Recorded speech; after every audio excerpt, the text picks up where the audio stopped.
Alright, Episode 1 Episode of the MMA shop at Rising Tide Moco. Rising Tide of Montgomery County.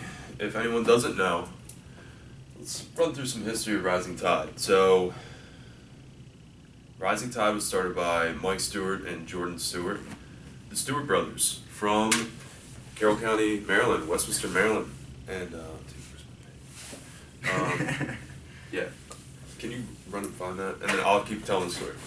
Thanks, bro. I think it should be on the couch. So, Stewart Brothers started this gym.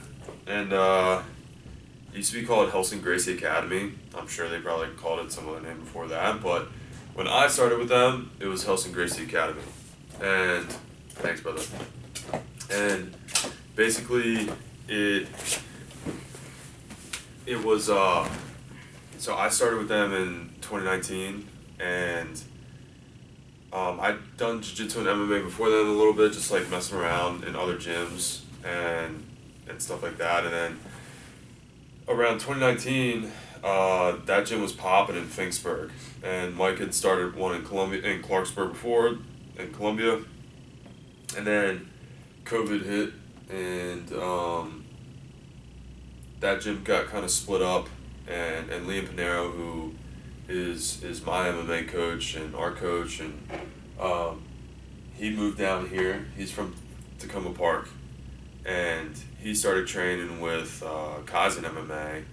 I'm sure he's probably trained there before, but Tony Waldecker was Mike Stewart's first coach, and he's our coach, and he was coaching at Kaizen, and Liam got in with Tony and Nima over there, and now it's just a lot is moving along. Me and Liam start this gym. It's 2025, and so Moco, this used to be a jiu-jitsu gym before, and the owners split, and then now this space became available, so we kind of just hopped in here and built it out a little bit, started paying rent, and now we have like 60 plus members. We've been open for 2 months. And it's been going great. 3 months. So 3 months. And, grand opening here, whatever you want to consider a month. But the first little bit was hard, bro. Hard. It's always hard starting out. Always. Yeah. Just getting that boat rowing, getting that plane off the ground. Shit was hard, bro. But we're here, and we're doing it, and I'm super grateful. So we got Joe Walsh here, lone Joe Walsh, and no.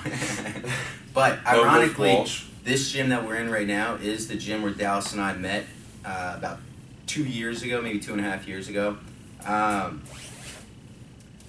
We became buddies very quickly when I told Dallas that I don't tap and I don't get submitted, and from there we both had the same mindset, and it's just dog work always. Dallas told me to head out to Tim Welsh's gym in Arizona when I went out there to caddy for about 6 months. So I spent a good amount of time training in Arizona. I spent some time training in Texas at 10th Planet. It's been a lot. It's been very impressive seeing Dallas and Liam start this gym, build this gym. I've been very fortunate to be a part of it. We do have a lot of new people coming in here every day. It's a very beautiful thing being able to change people's lives, be able to teach them, be able to help people grow. We have kids of all ages. I just got my nephew into this, so it's a good way to be an uncle. He can now defend himself in school if he needs to. Hopefully he never has to. Just more confidence with everything he's doing in his own life, and that's what we want to promote. When I was growing up, I was about 5'1" till I was 18, and it was important for me to learn how to take care of myself because I wasn't going to have my sister around forever or my parents. And my sister took care of the bullies in middle school. High school, I had to defend myself. College, I started lifting. Post-college, I decided that I wanted to fuck people up, and How old was your sister? How much older was your sister than you? 2 years and 10 months exactly. And she was defending your bullies. Always, dude. As a kid, she'd always stick up for me. It's crazy. Dude, I was 4 foot, like probably 6 or 7, in like 5th grade, 6th grade, and then like midget, dude. I was the smallest kid. I was very athletic, always athletic. I just never got the opportunities in high school because I was always too small. But now, actually, one of the greatest achievements of my life, not greatest, I take that back. It was just a very nice feeling. Was I went back to my high school after about 8 or 10 years for Thanksgiving or one of the reunions, and I saw my old baseball coach, and he didn't recognize me at all because I was little Joey back then. I was a little pudgy, and it was incredibly nice knowing that I didn't look like all the other people who did, who all looked the same when they graduated high school. I changed, I developed myself, I became the man I wanted to become. And he saw that, and he was shocked by what he had seen. It's a good feeling knowing that, you can improve in your late 20s, you can improve in your 30s, you can improve in your 40s. You're never too young. Anderson Silva started late in life. Yoel Romero started late in life. It's always constant improvement. That's what Kaizen is. That's what we try to represent in here. Dallas and I keep moving forward every day. You get a black guy, you get a popped elbow. That's what we're here for. We enjoy what we do. And I thought you said you get a black guy. I was like, you meant a black eye. You date a black guy. Dude, chill. Chill. Sorry, I'm just like following these leads. Dude, when you were talking about your sister defending herself, that is so funny because I have 3 older sisters. I let everyone know that. And I love my sisters. They're more of a guy than I am. And straight some bull dykes. But they're literally, dude, my first fight, this was in Baltimore, and I'm like, this is in the middle of the day, and we're on like in front of our neighbor's house on the sidewalk in the grass, and like there's a circle of kids. Dude, I'm like 7 or 8 years old. Yeah. Fighting, and maybe even 6. I don't know. But this kid, he's like my age, or maybe he's a little older than me actually, and he was like 2, 3 years older than me. Fucking was just picking on me, and I was just like crying about it. And my sister was like, "Can you fucking fight him?" And her friends, I always hung out with my sister's older friends. She's 4 years older than me.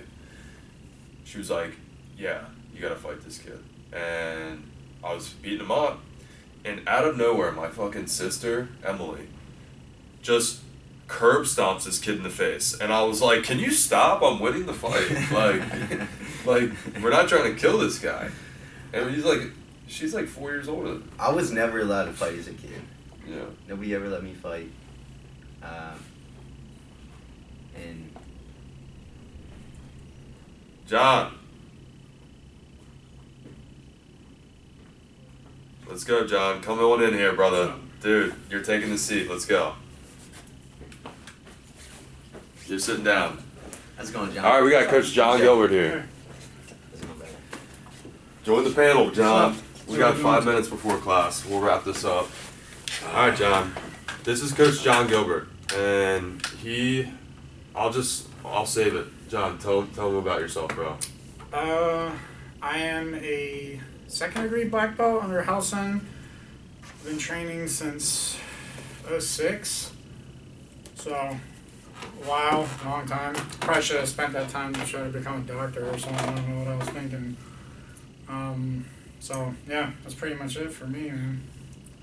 What made you start training? At the time I was lifting weights with a buddy of mine, and he would talk about, because he did Jiu Jitsu, and this was back in like 2006, so wasn't really a lot of schools in Maryland at the time.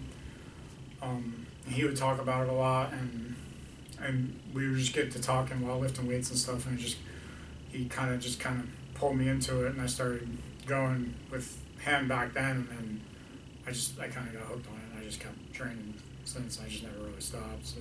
And it's like you talk about getting hooked on it. I feel like jiu-jitsu today is so whitewashed.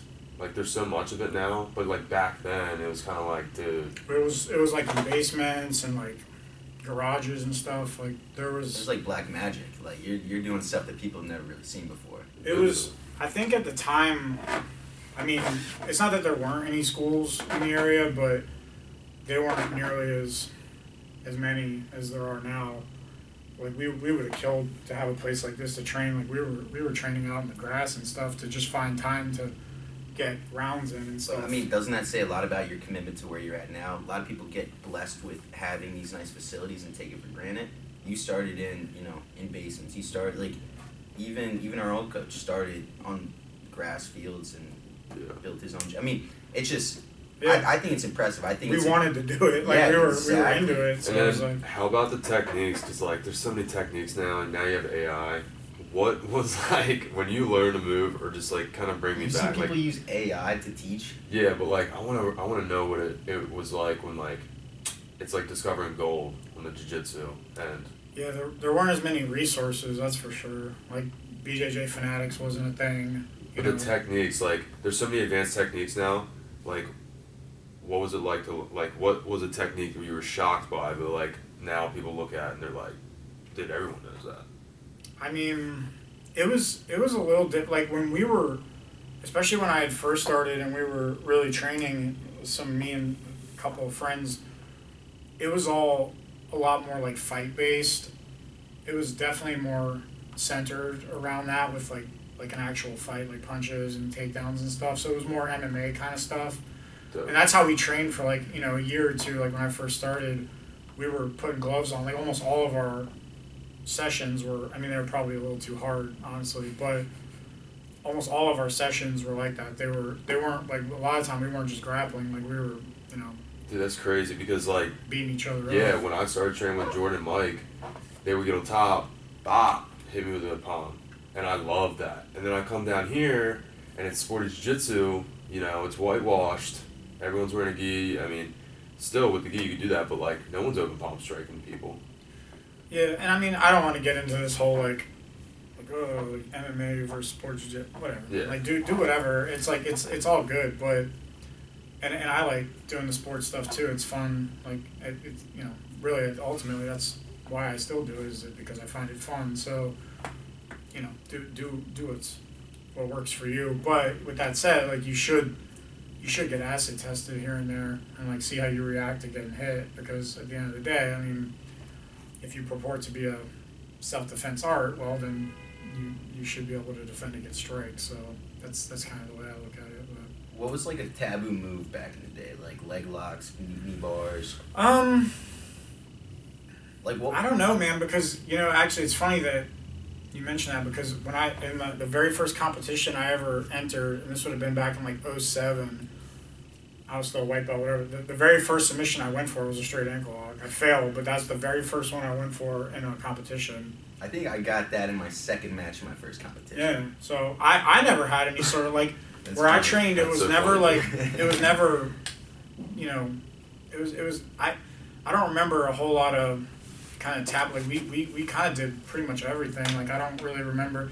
And even back then in like the competitions, they were more like Wild West. Like if it was no gi, even in like the novice divisions, everything was legal. Yeah. Everything. That's cool. Everything. Even there was like nothing that like in the gi they started to have like okay, blue belt, straight ankle locks, purple belt, knee bars, ankle locks, and then brown belt and up, it was everything. And then but in no gi it was everything. It was like you could heel hook people, you could neck crank people, it was whatever. It's funny because when you look at like the gi stuff, especially the old clips of the Gracies and all, and it's like there's a very specific like way they do stuff, right? Like I don't know. I feel like that kind of jiu-jitsu and then like other people teaching jiu-jitsu was always different, at least throughout the early 2000s and 90s. Yeah. But not in a bad way. I think the Gracies' information has become outdated. Yeah, and I mean the thing is like they were especially at the time were focusing, like I said, more on like the kind of fighting stuff behind it, and that's ultimately, and they kind of went in that direction with more self-defense oriented stuff, which like I said is there's nothing wrong with whatever approach you want to take. I don't have some sort of like stand. Specific I'm not taking a stand on it because I like training